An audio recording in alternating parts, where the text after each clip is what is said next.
ازيكم عاملين ايه؟ يا رب تكونوا كويسين. نبدأ الفيديو باللهم صل وسلم وبارك على سيدنا محمد عليه افضل الصلاة والسلام.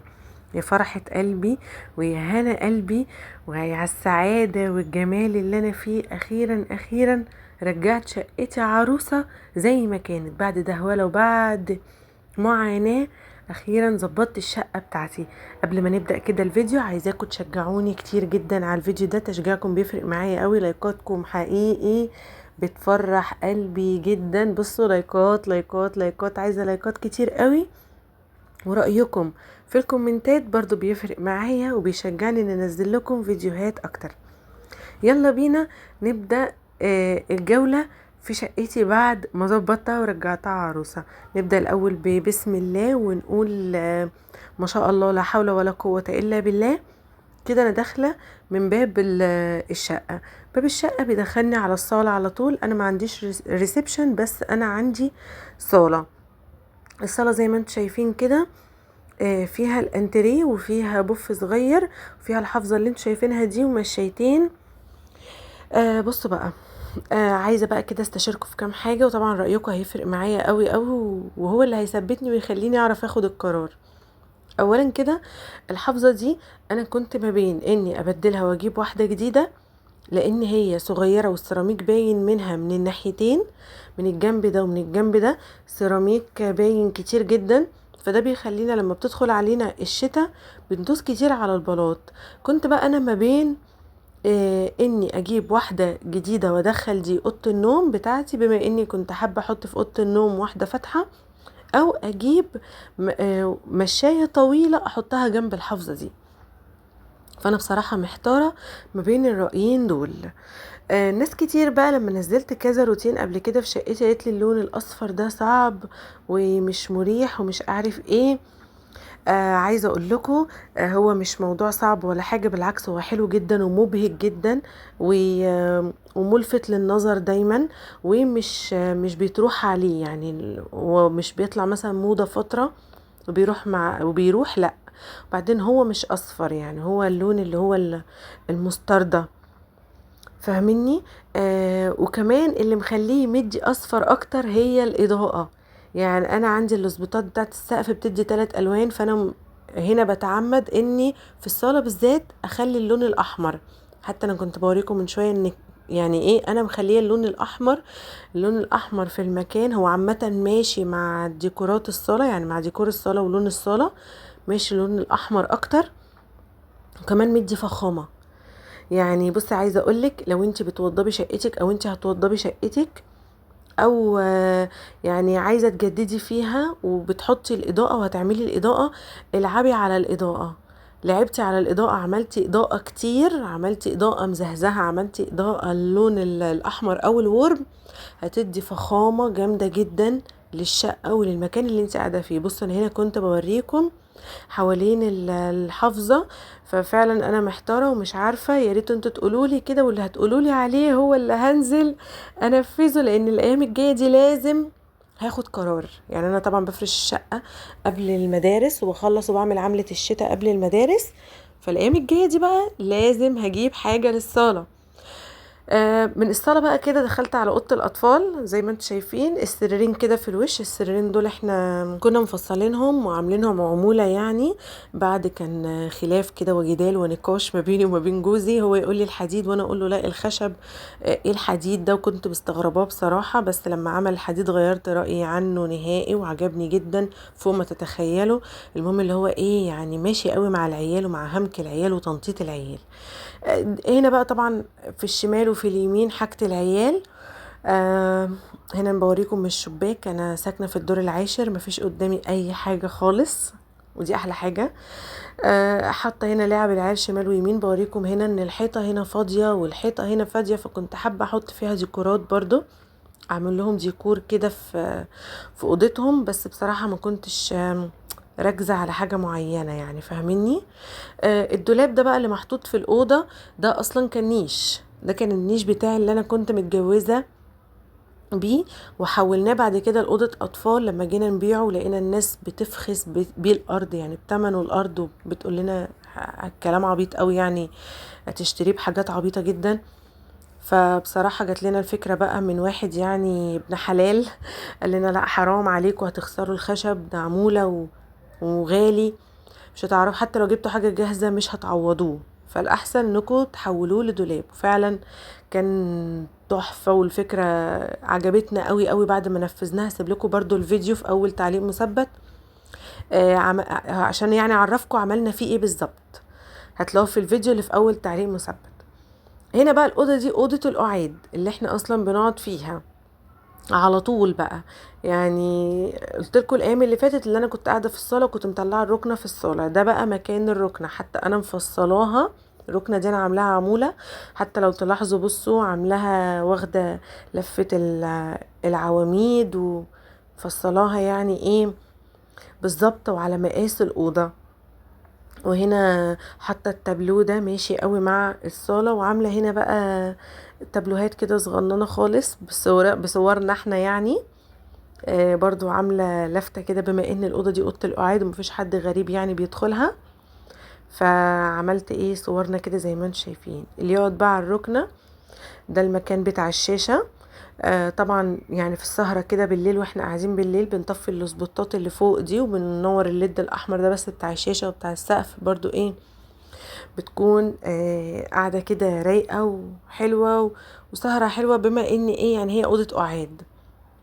بس هي دي كده ايه الأوضة بتاعت القعاد بتاعتنا، أوضة الليفينج يعني. برضو كنت الفترة اللي فاتت قلت لكم انا عايزة افتح الحيطة بتاعت البلكونة وادخل البلكونة في اوضة القعاد، عشان اوضة القعاد صغيرة شوية. انتوا كلكم عارضتوني وقلتوا لي اوعي يا سهى، لا لا اوعي تعملي كده هتندمي بجد. ف يعني ما لقيتش ولا رأي واحد بس يقول لي افتحي يا سهى البلكونة على الأوضة ويشجعني. فرجعت في كلامي بصراحة وخفت اخد الخطوة بعد كده اندم عليها. هنا هو دخلت البلكونه، بصوا هي مكركبه شويه ايه يعني، هي انا كنت منضفاها بس هي محتاجه ايه تتظبط وتتشفط بالمكنسه. بصوا انا هنا بوريكم ان انا مش بشوف اي حاجه الا بس المحطه الجديده دي، المحطه اللي اتعملت جديده. اللي يعرف المحطه الجديده اتعملت فين هيعرف انا ساكنه فين بالظبط. بشوفها بس ايه من البلكونه، حاولت اعمل لكم زوم كده. دي المحطه الجديده، ده الكوبري اللي قدامها. فطبعا انتوا بعد ما مفيش حد شجعني ابدا ان ادخل البلكونه في الليفينج على اساس ايه تدي مساحه شويه، فمفيش حد شجعني خالص يا جماعه، مع اني كنت متحمسه جدا للفكره بس خفت اندم يعني برضو، لان دي لو حاجه لو خلاص هديتها فخلاص بقى مش هرجعها تاني. دول بقى كرسيين كده كانوا عندي بلاستيك، جبت من السوق القماش الابيض اللي هو الفرو ده، وفصلته كده وقصيته ولبسته للكراسي، وعملت برضو ايه مفرش للترابيزه دي. الكراسي دي انا كنت خلاص اصلا هستغنى عنها وارميها، فظبطتها بقى بالمفرش اللي انتوا شايفينه ده. ادى شكل كده وروح للمكان، الكوشنز الابيض والمفارش والكلام ده بتدي شكل حلو قوي يعني، بتدي بهجه كده في المكان. هنا بقى الطرقه كده، الطرقه دخلت بقى كده على اوضه النوم عندي جوه الطرقه. بصوا كده الحافظه اللي في الارض دي انا كنت عاوزه ادخل اللي لونها ابيض جوه هنا كمان، اللي لونها ابيض بتتبهدل بره بسرعه جدا بطريقه فظيعه، عشان كده كنت عايزه ادخلها اوضه النوم، منها كمان هتنطق اوضه النوم. واجيب واحده جديده في الصاله، ولا اخلي لونها ابيض بره في الصاله واجيب جنبها مشايه يعني بما انها ايه ماشيه بره يعني مع الشكل بره. بس هي دي كده اوضه نومي. اعتبروا نفسكم الشماعه دي ما شفتهاش لسه، ما نقطش الهدوم اللي عليها لسه ما روقتش الهدوم اللي عليها. الشقه فعلا انا اتهلكت فيها حرفيا، كنت تعبت فيها جدا، قلبتها ما خليتش ركني فيها غير لما عملته. دي التسريحه، تحت التسريحه بتاعت شنطه المعالق، وبرده الكرتونه اللي جنب العسكري دي فيها باقي حاجه النيش، هي والكرتونه اللي في اوضه الاطفال. ربنا يكرمني كده ان شاء الله باذن الله واعمل نيش او بوفيه بره في الصاله.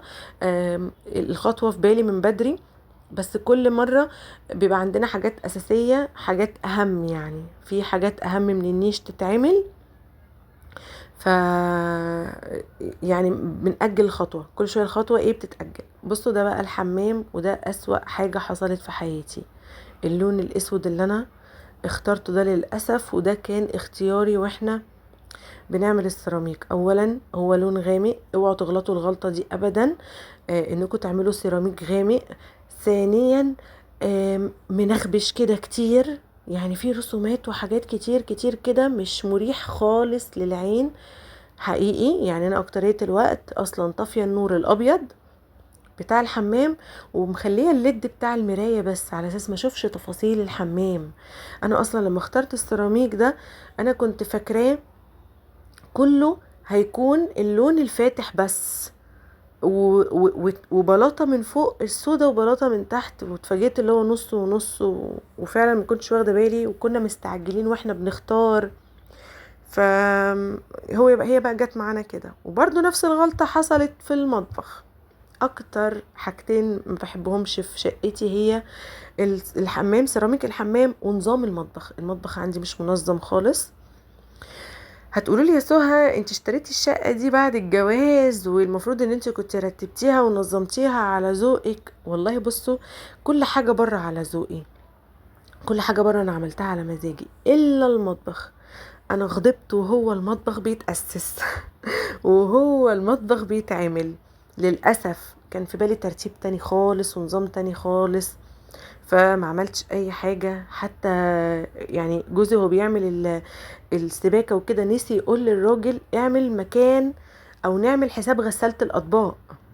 يعني غسالة الاطباق حتى ما نسي يعمل حساب ليها او مكان ليها. الاجهزة عندي طبعا لازقة في بعضها،